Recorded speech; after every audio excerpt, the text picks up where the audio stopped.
పోయి మీ మోడీకి చెప్పుకో అన్నారు. మోడీకి చెప్తే ఇలా ఉంటది. లేకపోతే మా దేశ ఆడపడుచుల నుదుటి తిలకమే చెరిపేస్తారా? అందుకే మా వోడు మీకు పెట్టాడు పెద్ద బొట్టు.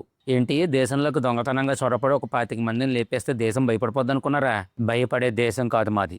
ఇండియా అంటే భయపెట్టే దేశం. జస్ట్ ప్రభుత్వం దగ్గర నుంచి ఒక చిన్న సిగ్నల్ వస్తే చాలు మా ఇండియన్ ఆర్మీ మొత్తం మీ మీద విరుచుకుపడటానికి అక్కడ కాసుకు కూర్చుంది.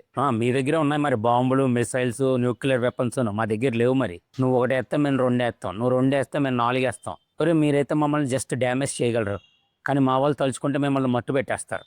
అదేంటోరా పాకిస్తాన్ పెద్ద పెద్ద ధనిక దేశాలే మనతో స్నేహం చేయడానికి ముందుకొస్తుంటే పక్కనున్న ఉపయోగించుకోవడం మానేసి నీ దగ్గర ఏం లేకపోయినా సరే కయ్యానికి కాలు దూతూ ఉంటావు. ఇంకా మీకు పనిపాటు ఏం లేకుండా మా దేశం మీద పోరాటమే మీ జీవనాధారం చేసేసుకున్నారు కదరా.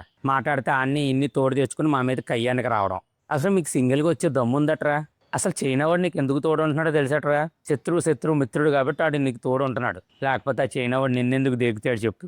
చైనా వాడు నీతో ఫ్రెండ్షిప్ చేయడానికి ఈ రీజన్ తప్పితే ఇంకే రీజన్ వ్యాలిడ్ రీజన్ ఉందో చెప్పు? మన భారత ప్రజలు కట్టిన ట్యాక్స్ ఎటు వృధా పోలేదండి.